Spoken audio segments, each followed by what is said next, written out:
You are almost there.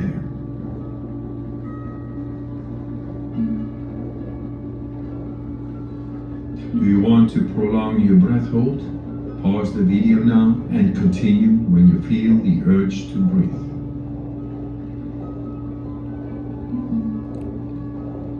All right. Breathe in and hold for 15 seconds.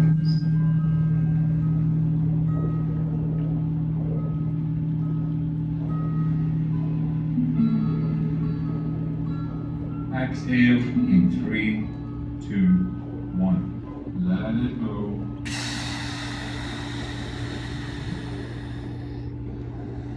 Number 1, why is the rum always gone? Hi, do you want to be financially free? Do you want to drive a Lamborghini? Or hang out all day in a hot tub like me? Well, guess what? This is not the video for you. I don't want your money. I have no CDs to sell you, no subscription to sell you, no books, no ad revenue. I don't want your phone number. I don't want your email address. I don't want a damn thing from you. In fact, I don't even want your time. If you don't want to hear what I got to say, get out of here.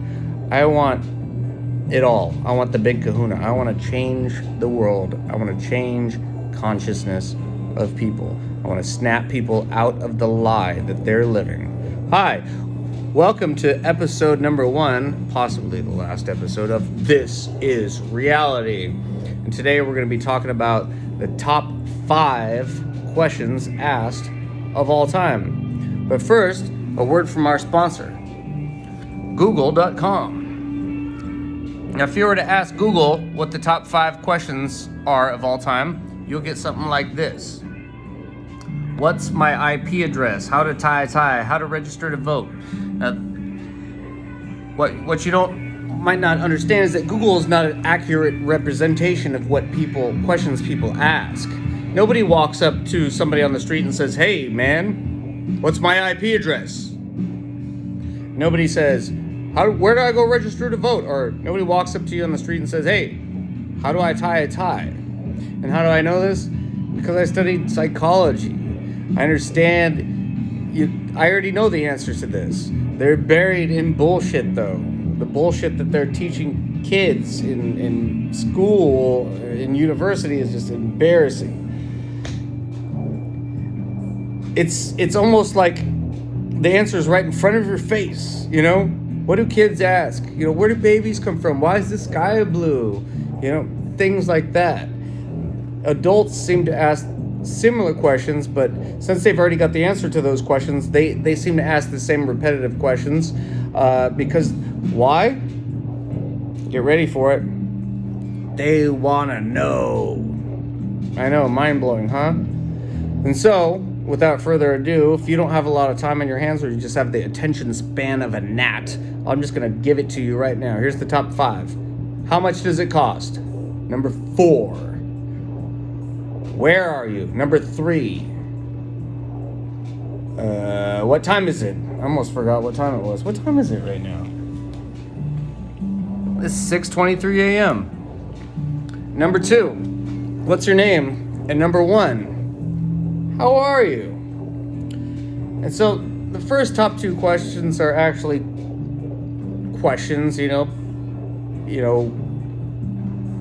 people want to know why, how much things cost and where people are.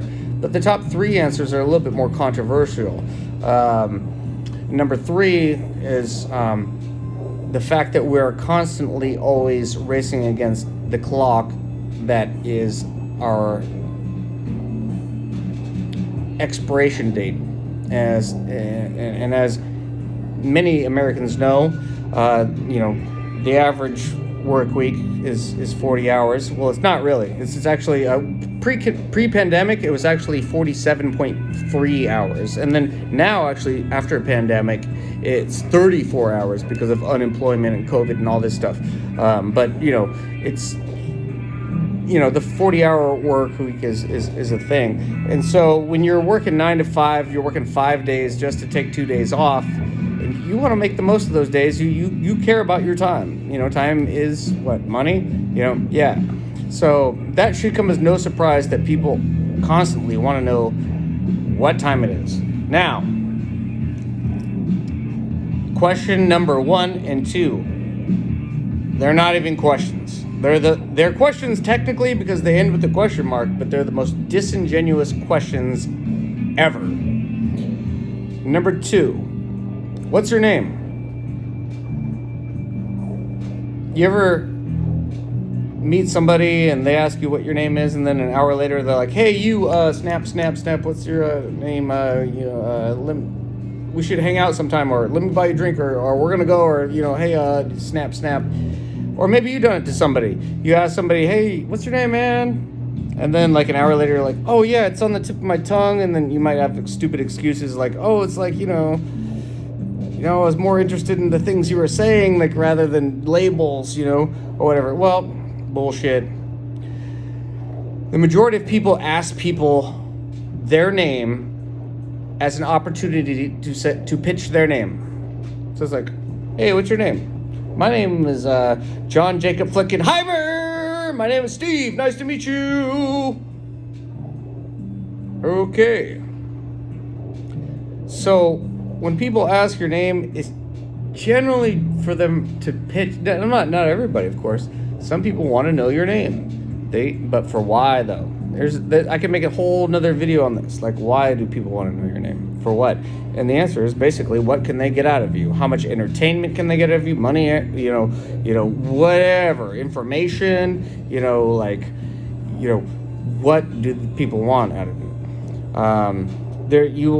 You'll find very few people out there who want to know your name because they care about your well-being. And this brings me to the number 1 question asked of all time. How are you? How are you doing? How's it going? How are things? This is the number 1 question asked of all time, and is the most disingenuous question that there could ever be asked. Because when people ask, "How are you?" they're not really asking, they don't really want to know, "How are you doing?" They're saying, "Impress me." That's what they're saying. They're saying, "Tell me something that I haven't heard before." They're saying, "I haven't seen you in a year, man. I miss you. How are you been?" They're saying, "Tell me all the cool stuff. Tell me something I don't know. Tell me, dazzle me. Feed that dopamine, feedback loop. Feed that to me." And it's sad, but this is reality. And I've known this since I was 9-10 years old, because I got bullied in school. I'd come home and it'd be like, "How are you?" And it'd be like, "Well, I tried to play football, and then Larry picked me up and body slammed me, and then he beat me up." It's like, okay, you're doing bad. It's like, "How are you?" "I'm fucking bad day." "Okay, later." You don't believe me? Put it to the test. Go tell a bunch of people, like, how when they ask how you doing, tell them you're having the worst day ever, and see how fast they try to get out of that. You'll find very few people. There will be some people who will genuinely care, and these are your friends. But the majority of people will just try to get out of this as fast as they can. "Okay, I don't want to hear this," because it hurts their brain to think.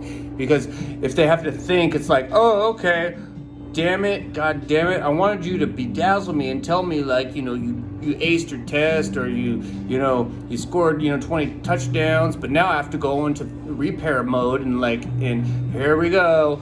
I don't want to tell you not to play football, and I don't want to tell you to play football because you might get hurt, but you know what?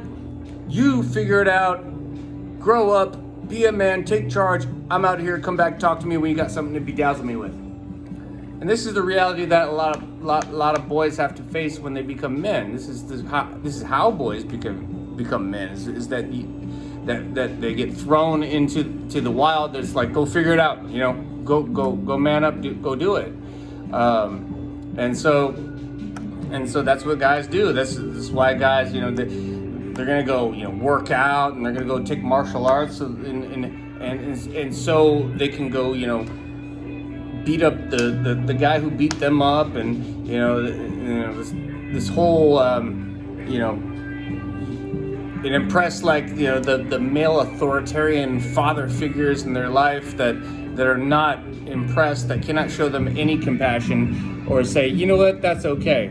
You don't need to be hanging out with those dudes anyway. Just go read a book, become smart, and this is bullshit that will be over at some point. You don't get that from any father figure. But this is a reality that men have to face. Women have to face a similar thing, but it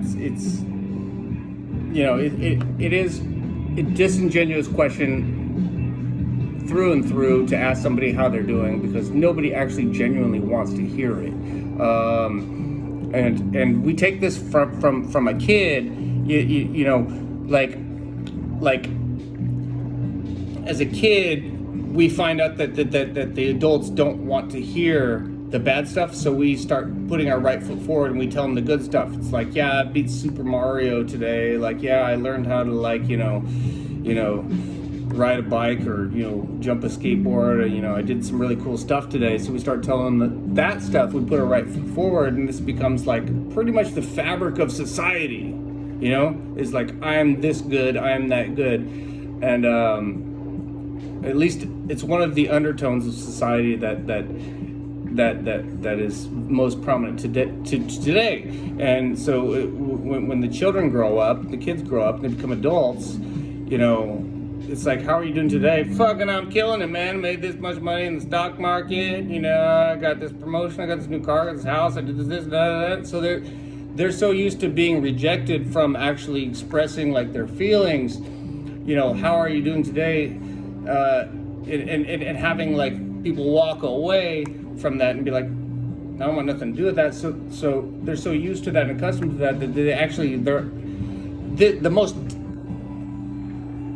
the most commonly asked question of all time is the most disingenuous question of all time. And the most common answer to that question is the most disingenuous answer of all time.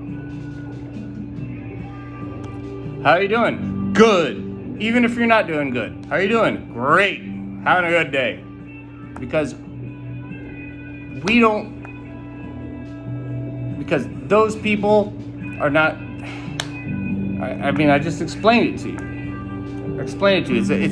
It's an endless cycle that actually, until we teach people to actually ask, you see, if somebody cared how you were doing, they would not ask, how are you doing? They would ask you questions like, are you okay?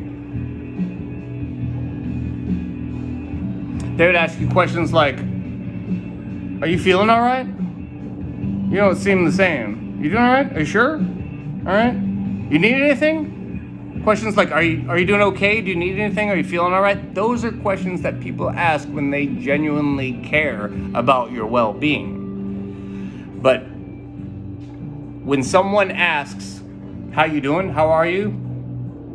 That means impress me. You can roughly translate that into impress me. Impress me. And once you know that, you can actually flip the script. I mean, people flip the script on that question every day, and they don't even know it. It's like, how you doing? Good. You? How you doing? It's like, well, to be honest with you, I got a new promotion. People don't even know it, but they flip the script on them. It was like, how you doing, man? I'm doing pretty good. How about yourself? Well, to be honest with you, let me blah, blah, blah, blah, blah, blah, blah, blah, blah, blah. And that's why I don't ever ask anybody how they're doing. I wait till they ask me how I'm doing so I can say, good, and yourself? And then they just start ranting, blah, blah, blah, blah, blah, blah, blah, blah, blah, blah. And I do that so I don't have to tell people if I'm having a bad day, because why? I've learned at an early age that if you tell somebody you're having a bad day, they will walk away. They will try to get away as fast as they can. And so, instead of lying and saying, I'm having a fucking great day, I'm killing it, man. I've been like, I won, this game and did this and that, and, all things are great. I played this show and, I'm making all this money. Instead of doing that, I just go, all right, how are you?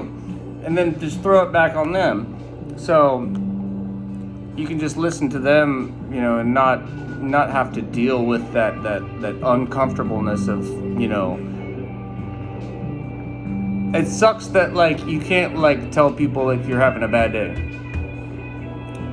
because that's the most commonly asked question of all time is how are you doing, but it's a very disingenuous question, and it always gets a disingenuous answer. How you doing? I'm doing good, can't you tell? So that's that. Those are the top 5 questions. The top 2 are the most disingenuous questions. People are asking their what's your name, just as an opportunity to pitch their own name. People are asking how you doing, just so they want you to dazzle them. And you know, the other 3 top questions, you know, are legit questions. People would definitely want to know what time it is, you know, but you know, they shouldn't have to worry about time. You know, people should be able to enjoy themselves and hang out in their bathtub and you know, and not have to worry about, you know, whatever time it is. You know, they should not have to worry that it's 6:30 in the morning and whatnot, and be at a race against the clock, you know? And that's why I say, if you like this video, click on this link up here, buy my books, my CDs, subscribe and like, and give me your email address and phone number, and give me $100 a month, and I will teach you how to not give a fuck about what people think.